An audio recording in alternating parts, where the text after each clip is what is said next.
안녕하세요. 네, 안녕하세요. 네, 오늘 또 날씨가 조금 또 쌀쌀해졌는데, 네, 이렇게 바쁜 시간 또 귀중한 시간 내주셔서 감사합니다. 이렇게 봉투 보시면 이제 저 설명회와 관련된 자료가 두 개인데요. 하나는 책자 형태로 되어 있고, 또 하나는 이제 이렇게 되어 있는 자료가 있을 거예요. 그래서 그 책자 형태로 되어 있는 건 제가 학생들과 함께 수업 때 같이 지도하고 있는 교재에 대한 컨텐츠 내용이 좀 자세히 실려 있고요.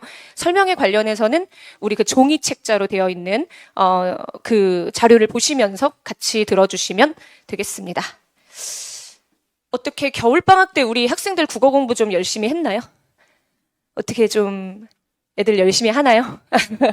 좀 걱정이 많이 학교 발표 나고서 오히려 좀 걱정이 좀 많이 되시지 않을까라는 생각이 듭니다. 그쵸? 제가 여기 이제 시작하는 말을 우리 센터장님께서도 말씀해 주셨는데 이제 대일고 7년의 동행, 3년의 로드맵 요렇게 이제 항상 이렇게 시작을 하고 있는데요.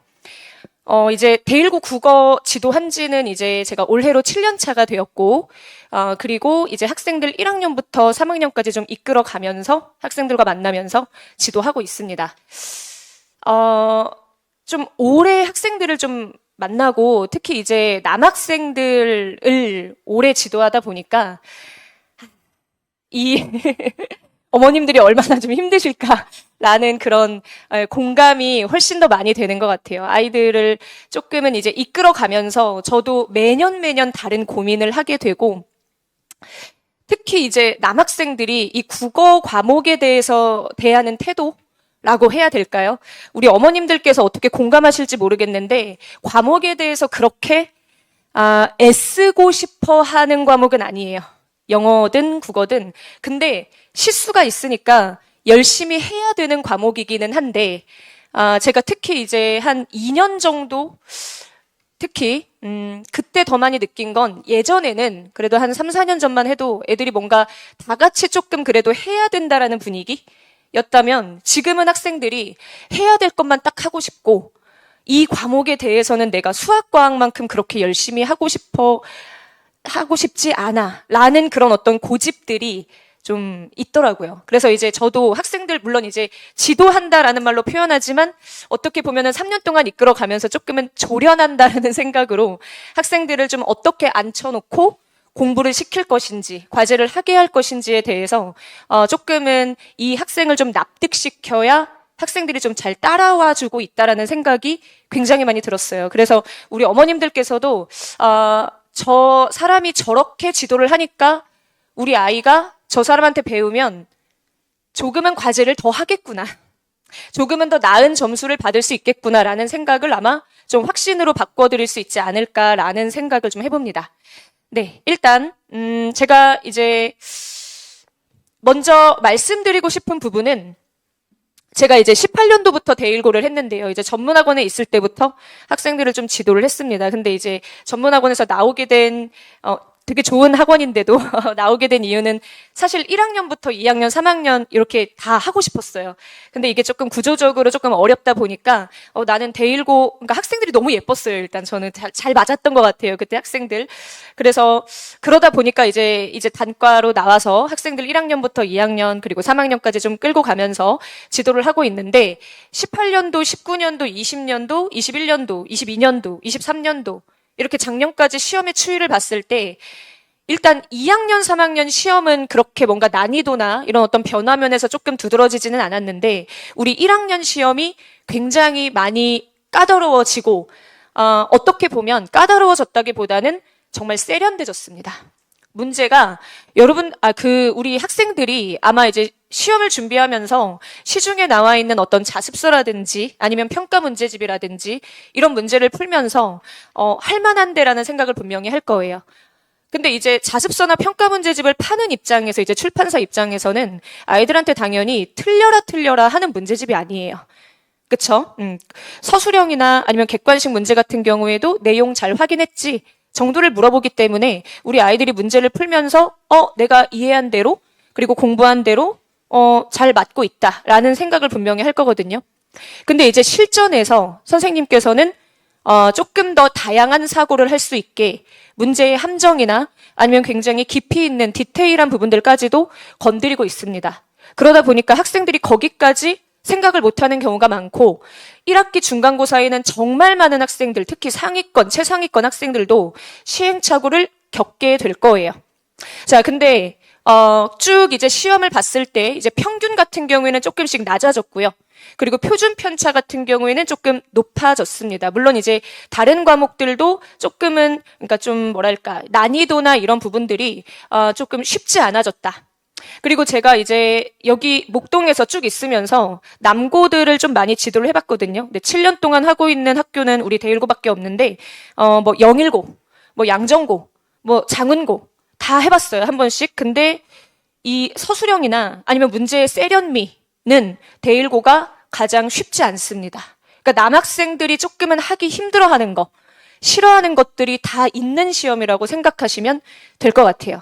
그러면 학생들이 분명히 어떻게 보면 좀 시행착오, 과정을 겪을 수밖에 없는 1학기 중간고사가 될 텐데 그 부분이 조금은 해소될 수 있도록 1학기 중간고사 과정을 준비를 해놓긴 했는데 일단은 제가 부모님한테 말씀드리고 싶은 건 1학년부터 3학년 과정에 조금 먼저 어떻게 흘러가는지 좀 말씀을 드리고 뭐 수업을 듣는다 안 듣는다를 떠나서 우리 아이가 3년 내내 국어가 저렇게 흐르고 그리고 각 이 어떤 포인트가 있구나. 그러니까 이때는 내가 우리 아이한테 이런 방향으로 조금은 생각을 하도록 뭔가 계획이 세워져야 되는구나라는 부분을 꼭 한번 생각해 주셨으면 좋겠습니다.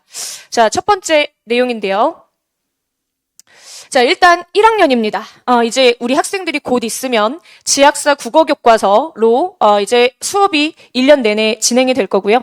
그리고 혹시 그 학교에서 안내문 같은 거 혹시 받으셨을까요? 학생들 해와야 되는 그 부분들 나와 있는 교재 아직 안 주셨을까요?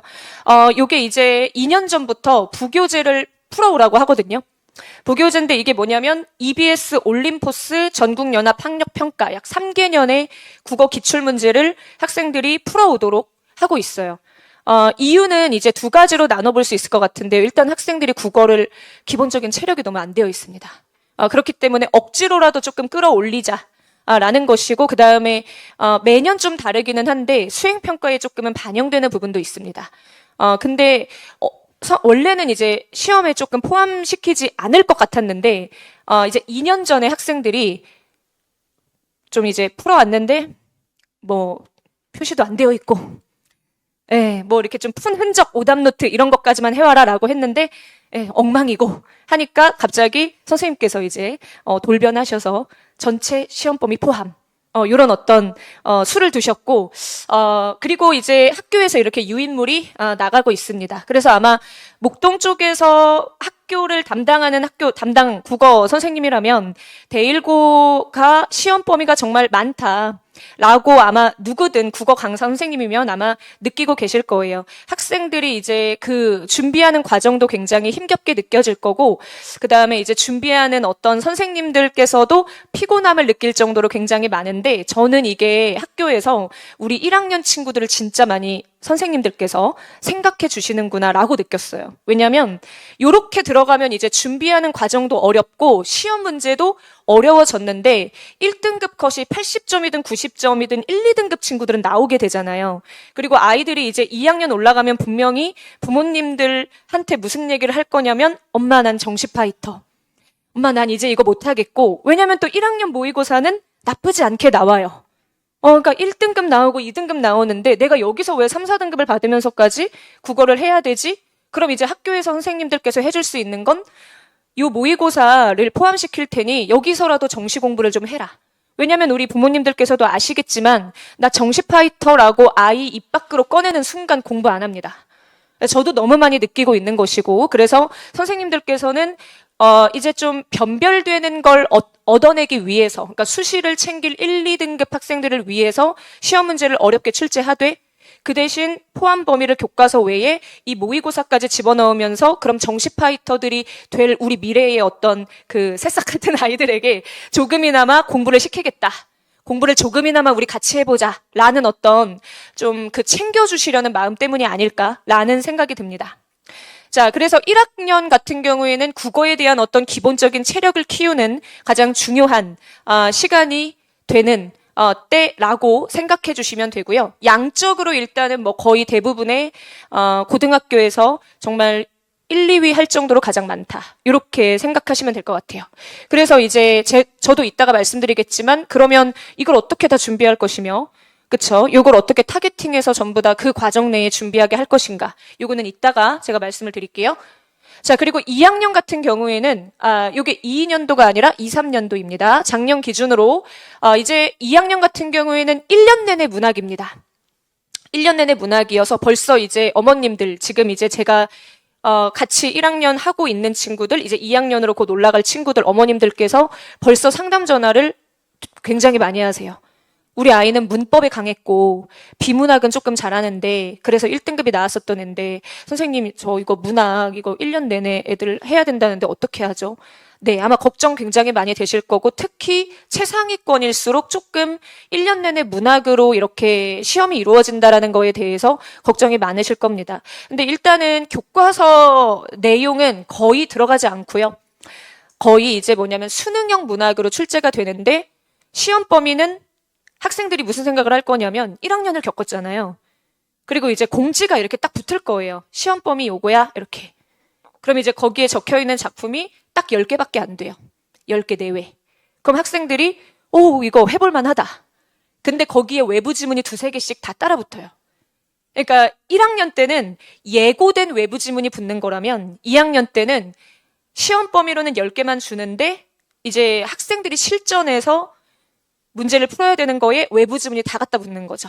근데 여기서도 외부 지문이 어느 정도의 범위냐면 2014년, 2015년 수특부터 올해 수특까지. 그럼 범위가 안 잡히죠. 그리고 살짝 이래요. 저도 이제 학교를 이제 이렇게 지도해 보면 그래도 예상되는 외부 지문이 있잖아요. 뻔하게 2학년은 예측 불가입니다. 네, 그러니까 정말 관련성이 없어 보이는 지문만 어디서 그렇게 너무너무 잘 가지고 오시는지 정말 수능형으로 딱 낸다. 물론 이제 서술형도 나기는 하지만 학생들의 어떻게 보면은 지금까지 길러온 체력으로 승부하는 듯한 느낌이 굉장히 강한 그런 시험이 될 겁니다. 그렇기 때문에 우리 독서, 언매 어떻게 공부할 것인가에 대해서 늦어도 1학기 중간고사 끝나고는 분명한 고민이 되어야 돼요. 예, 그래야지만 아이들이 내가 정시에서는 어떻게 요 과목들을 처리할 것인지, 그 다음에 또 이제 내신은 내가 어느 정도 목표까지 두어야 할 것인지에 대한 정확한 계획이 필요할 것입니다. 자, 이렇게 가장 좀 불분명하고 방향성이 없는 2학년이 지나가면 3학년 같은 경우에는 좀 일반적입니다. 아무래도 이제 수능을 앞두고 있기 때문에 연계 교재인 수특으로 1학기 과정이 이루어지게 되는데 범위는 굉장히 많습니다. 많고 특히 이제 화작을 선택하는 친구들, 뭐 언매를 선택하는 친구들, 뭐 이렇게 이제 선택 과목별로 좀 나뉘어지기도 하는데요. 보통 이제 언매는 1학기 중간고사 때 들어갔었던 걸 다시 기말고사에 누적을 시켜서 어떻게든 학생들 좀 정시 준비를 좀 시키려는 그런 어떻게 보면은 제가 생각했을 때는 선생님들께서 좀 욕을 먹더라도 학생들을 챙겨주려는 마음이 굉장히 좀 많은 학교이지 않나라는 생각이 들어요. 그리고 그걸 조금은 믿고 따라오는 학생들은 그때 1학년 때 그만큼 배워서 다행이었어요. 2학년 때 이렇게 해놔서 다행이었어요. 3학년 때 언매를 했어서 수능 때 언매 잘 봤어요. 라는 말을 분명히 할 거예요. 그리고 심지어 이런 학생들도 있어요.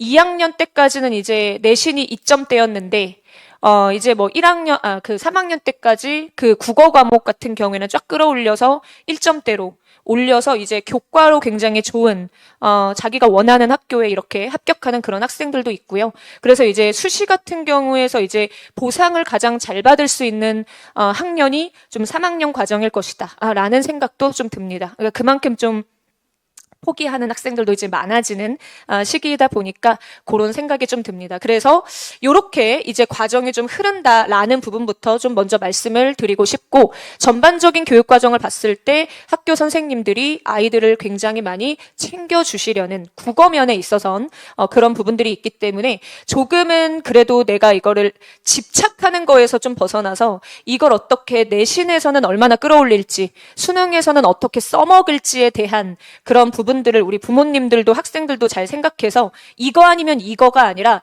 얘를 이렇게 끌어올려 가야지라는 계획을 좀 잘 세웠으면 하는 마음이 듭니다. 자, 그러면 이제 작년에 출제되었었던 문제를 바탕으로 이제 출제 경향 분석을 좀 같이 볼 건데요. 사실은 이제 출제 경향 분석을 할 때 여기 어렵고요. 요거 잘 준비해야 되고요. 요게 어렵고 이게 잘 준비해야 됩니다. 이런 건 약간 좀 어떻게 보면 뻔한 얘기인 것 같아서 우리 아이들이 좀 심각하게 못하는 부분들 위주로 가지고 왔습니다. 어떻게 보면 요 부분을 좀 잡는 게 이제 그래도 아이와 그리고 부모님들께서 조금은 만족해야 하는 결과를 얻을 수 있는 부분이 아닐까라는 생각이 듭니다. 자, 첫 번째 문제인데요. 서술형입니다. 네, 서술형인데, 자, 서술형 문제 한번 볼까요? 서술형 문제가 장난이 아닙니다. 네. 그러니까 이제 재구성된 내용이 일단은 보기로 이렇게 주어지고요. 그리고 그 내용을 바탕으로 해서 뭐 식구를 인용해서 쓰고, 억구를 인용해서 쓰고, 뭐를 하고, 이렇게 약술형 형태로 이루어져요. 원래는 이제 21년도까지만 해도 굉장히 그냥 센스 있게 특정 시어를 탁탁 찾아내는 시기였는데 21년도 2학기 때 선생님들이 젊은 선생님들로 대거 교체가 됐습니다. 대거 교체가 되셨고 그 다음에 이제 이런 걸로는 솔직히 상위권들의 불만이 나올 수밖에 없어요. 그러니까 뭔가 점수를 변별할 지점이 너무 없고 다 같이 90점 맞고 이러면 이게 참 국어에서 변별하기가 쉽지가 않은 거죠.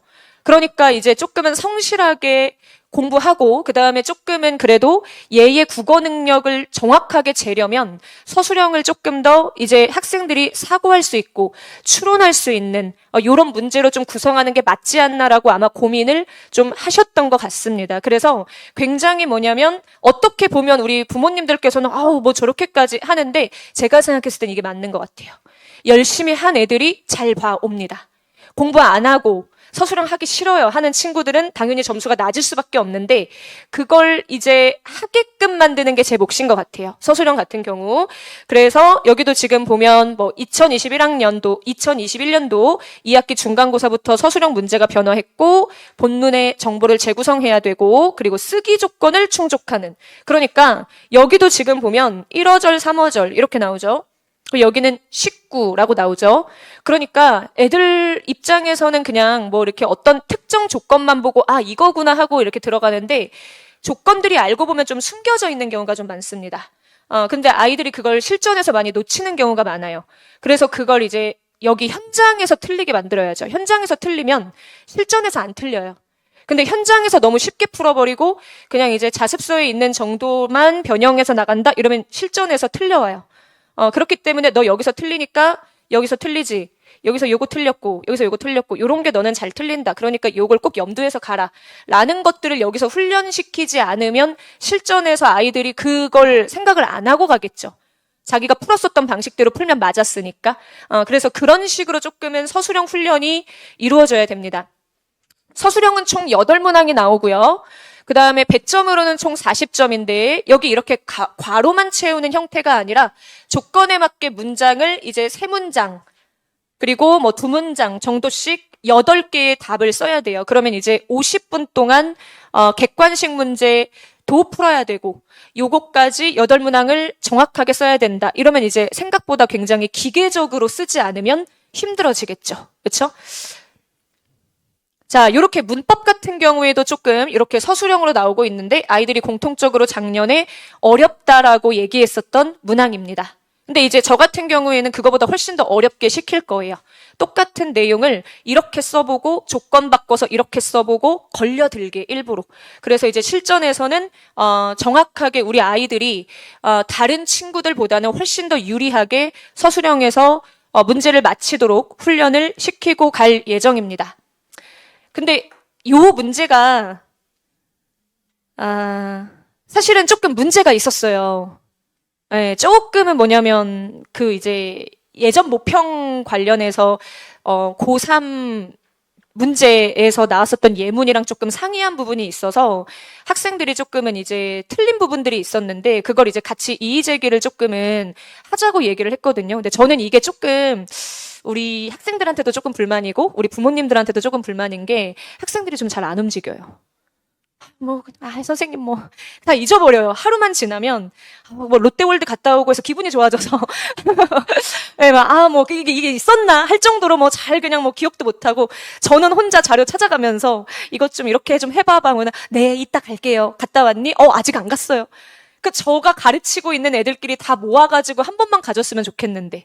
그럼 애들이 말을 안 듣잖아요. 그럼 이제 제가 이제 부모님들한테 이제 전체 문자를 보낼 때도 있거든요. 어머님, 이런 게 있으니 학교에 이의 제기 한 번만 부탁드립니다. 만약에 조금이라도 좀 어려운 게 있으면 저한테 다시 전화 주시면 제가 조금이라도 도와드리겠다고.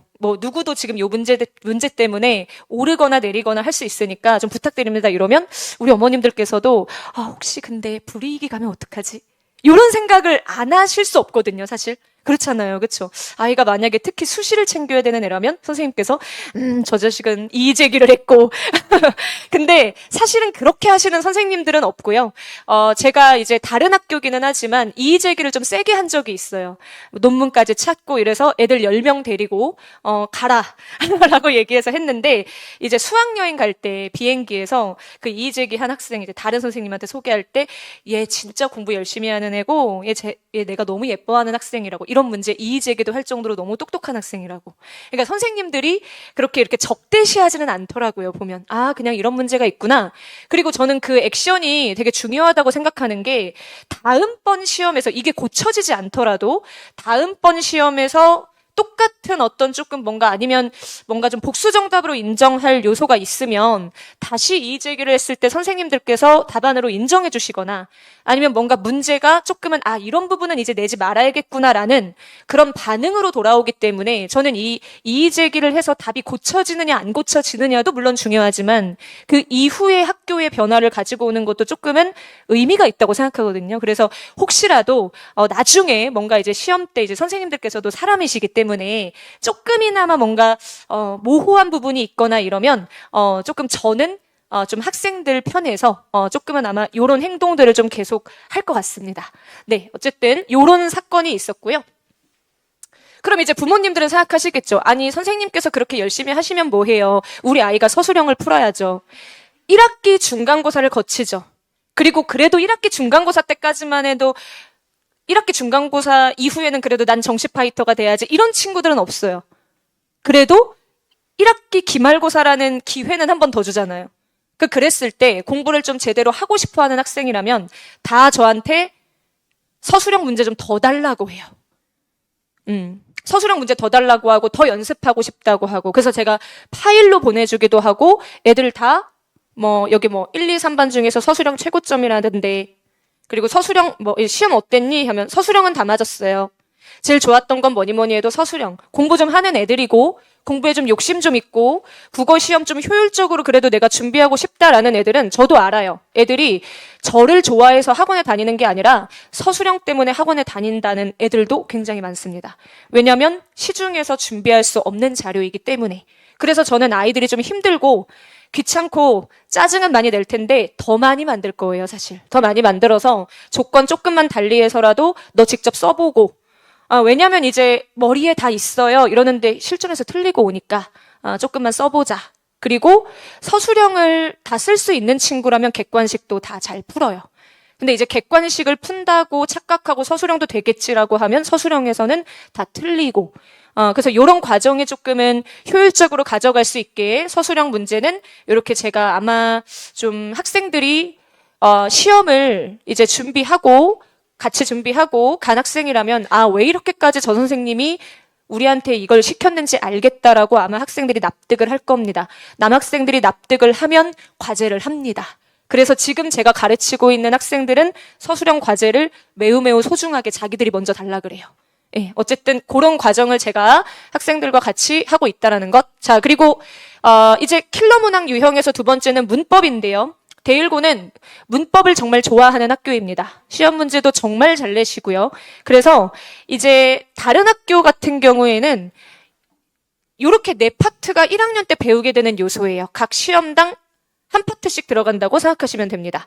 1학기 중간고사, 의문의 변동, 기말고사, 한글 맞춤법, 그리고 중세국어 2학기 때 문법 요소도 이제 2학기 기말고사 이렇게. 근데 우리 대일고는 의문의 변동, 한글 맞춤법 얘네가 이제 1학기 중간고사 그리고 기말고사 때 항상 중세국어가 들어가요.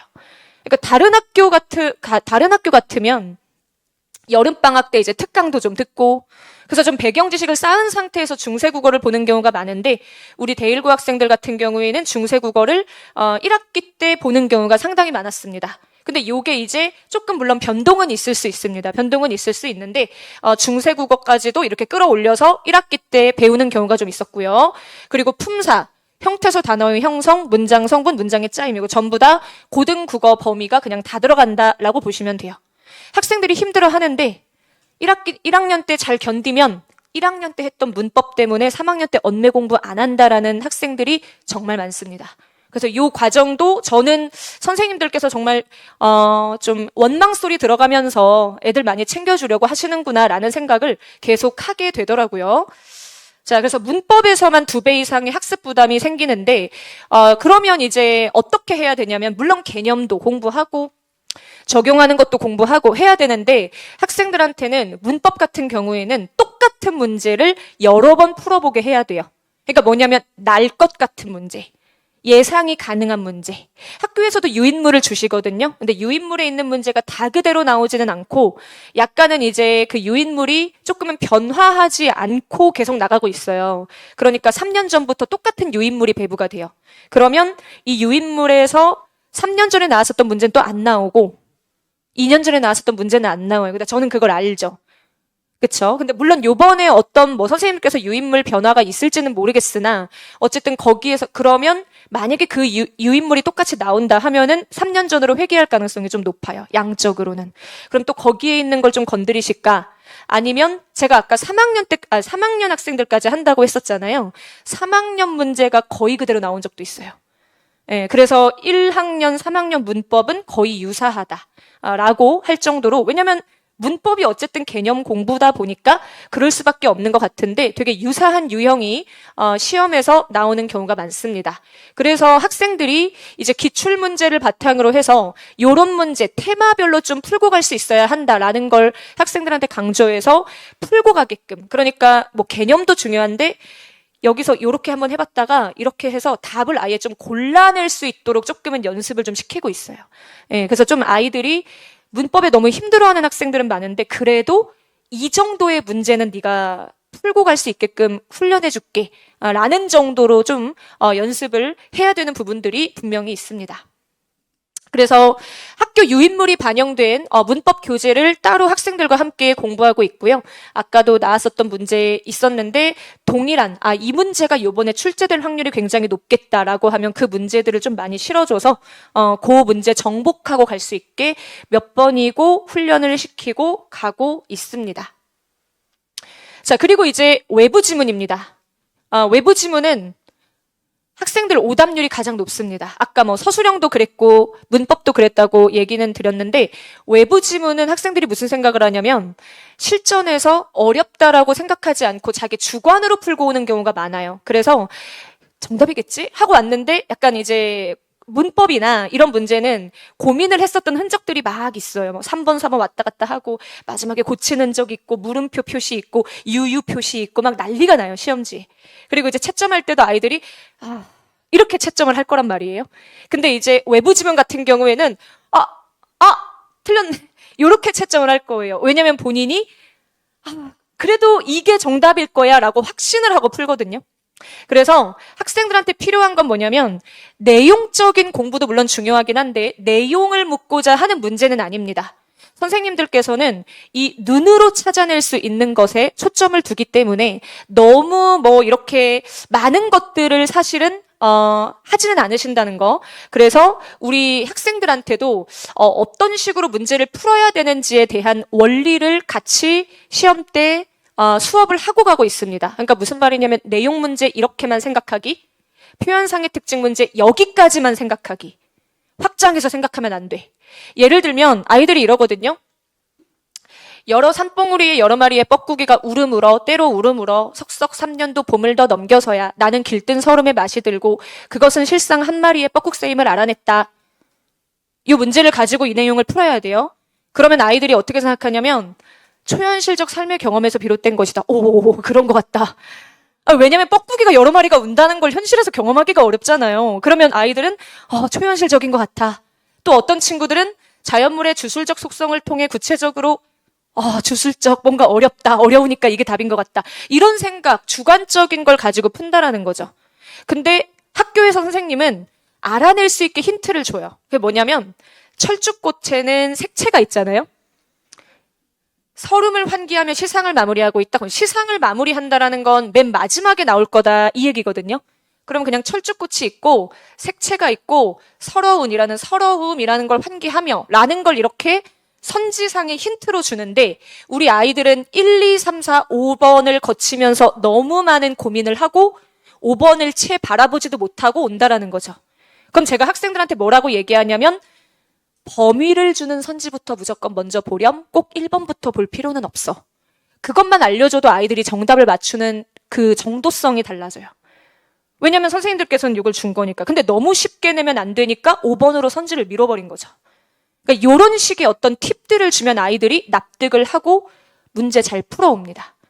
그래서 이제 이렇게 뭔가 쓸데없는 고민을 하지 않도록 내용이나 어느 표현상의 특징이나 이런 문제도 같이 풀어보고 갈 수 있게 외부 지문에 쫄지 마라 라는 그런 훈련을 같이 하고 있고요. 예상되는 외부 지문은 파이널 때까지 무조건 찍어주고 훈련시키고 가고 있습니다. 그래서 아이들이 아마 외부 지문을 푸는 것도 딱 이제 여기까지만 해라라고 하는 것만 있어도 실전에서 당황하지 않고 문제를 저는 잘 풀어낼 수 있을 거라고 생각을 하고요. 아이들한테 있어서는 정말 단 한 번의 시험입니다. 모든 시험이 단 한 번의 시험이기 때문에 우리 아이들과 시험을 준비하는 데 있어서 절대로 시행착오 없이 후회 없이 어떻게 하면 내가 최선을 다해서 시험을 대비해 줄 수 있을까라는 컨텐츠를 계속 이제 리뉴얼해서 만들고 있는데 학생들과 수업 때 만나고 있는 내신비책이라는 교재고요. 모든 내용이 전부 다 반영되어 있고 여기에는 선배들, 형아들이 많이 틀렸었던 선지들을 OX로 만들어서 학교에서 어떤 부분을 함정으로 자꾸만 부여하는지 이런 것들을 꼭 같이 고민하고 갈 수 있도록 했고 여기 지금 파란색 박스 보시면 출제 경향들 18년도부터 23년도까지의 경향이 좀 잡혀 있습니다. 그래서 보면 주되게 생각했었던 것들 중요하게 포인트로 이 지문을 읽으면서 생각해야 되는 것들이 이런 거구나라는 걸 학생들이 복습하면서도 확인할 수 있을 겁니다. 자, 그리고 전부 다 이제 단원별 문제집, 문법 교재, 그리고 연계 지문 교재, 서술형 여러 가지 많죠. 그럼 우리 부모님들이 너무 많은 거 아닌가? 근데 저는 요게 이제 학생들 과제 과제 표시하고 있는 거예요. 여기 지금 X로 되어 있는 애들은 영상 보강이나 현장 보강이어서 그렇고 지금 보시면 알겠지만 대1고 학생들인데 과제 수행률이 너무 좋습니다. 네, 잘 해오고 있고요. 지금 요 친구 같은 경우에는 개별 조정인데 공부를 너무 잘하는 천재과 학생이에요. 그럼 얘는 풀면서 이 문제가 재미가 없는 거죠. 그럼 너는 이걸 풀자. 라고 제가 따로 표시해주고 그것만 해와요. 걔는 그래도 점수가 나오거든요. 그러니까 쓸데없는 것들 안 하게 해주는 것도 굉장히 중요하고 그 다음에 요 친구들, 지금 세모 있는 애들 있죠? 요 친구들은 현장에서 남아서 제가 역시 표시해주는 문제는 풀고 갈 수 있게 그리고 우리 부모님들한테도 이런 거 어려워해서 현장에서 요거 끝내고 갔다. 그리고 나머지 문제가 있는데 그 부분은 언제까지 확인받기로 했다. 이렇게 피드백이 이루어지고 있습니다. 학생들이 이제 쭉 이렇게 저한테 카톡을 보내준 내용인데요. 여기 지금 보면은 아이들이 좀 이상하죠. 아이들이 이 정도면은 여기 무슨 주희쌤이라는 큰 버팀목이 계셔주셔서 빛이 보이는 이거는 약간 좀 뭔가 제가 이렇게 하기에도 좀 부끄러울 정도로 너무 찬사를 해주고 그리고 저 최근에 선생님 수업 시간에 문풀하면 너무 많이 틀리고 문학 실력이 최근에 안 해서 그런지 많이 죽었습니다. 국어 잘하고 싶은데 추가로 문제라도 풀까? 이렇게 자기들이 더 먼저 원해요. 그리고 여기도 지금 보면 현대소설만 따로 연습할 수 있나요? 혹시 국어 문제 추가로 더 받을 수 있을까요? 여기 뭐 보면은 혹시 운문 문제 갖고 계신가요? 현대시 고전시가 문제집에서 소설 쪽밖에 안 남아서 더 풀고 싶다. 아이들이 그쵸? 이럴 리가 없는데 요렇게 만들 수 있도록 하고 있습니다. 전부 다. 그리고 이 학생들은 조금은 다른 학원에 다녔다가 온 학생들이 좀 많아요. 예, 그래서 이제 뭐 약간은 이제 학생들이 하는 말로는 물론 이제 다른 훌륭한 학원들도 많으니까 근데 이제 좀 실질적으로 효율적으로 제가 아이들을 좀 상시적으로 관리를 해서 좀 성적을 끌어올리는데 노력을 좀 많이 하고 있습니다. 요거는 아이들이 준 건데 최근에 좀 굉장히 좀 심리적으로 좀 뭐 이렇게 안 좋은 일들이 좀 많았습니다, 저가. 근데 이제 뭐 그런 걸 말씀드리긴 좀 어렵지만 근데 아이들이 이렇게 좀 무뚝뚝하잖아요. 이제 고1, 17살. 얼마나 나름대로 생각도 많고. 근데 요 스티커를 얼마 전에 학생이 저한테 줬어요. 남학생이, 대일고 학생이요. 선생님 하면서 이렇게 줬는데 이거를 이게 뭐 여러 가지 선물들 중에서 요 스티커를 받고 제가 정말 울컥하더라고요. 예, 저랑 여름방학 때부터 만나서 공부했었던 학생인데, 다른 선생님들한테도 막 자랑하고, 이렇게 카톡으로 프로필도 해놓고, 그래서 이제 학생들과 물론 열심히 치열하게 수업을 하는 것도 중요하지만, 학생들한테 저는 제가 애정을 보이는 만큼 학생들도 저한테 이렇게 애정을 보여준다고 생각을 하거든요. 그리고 그게 결국에는 성적 향상이라는 긍정적인 결과를 분명히 가지고 올 수 있을 거라고 생각을 합니다. 그래서 이제 마지막으로 시간표 안내해 드리고 마무리하겠습니다. 네. 시대인재에서 일요일 오후 6시 반부터 9시 반까지 이루어지는데요.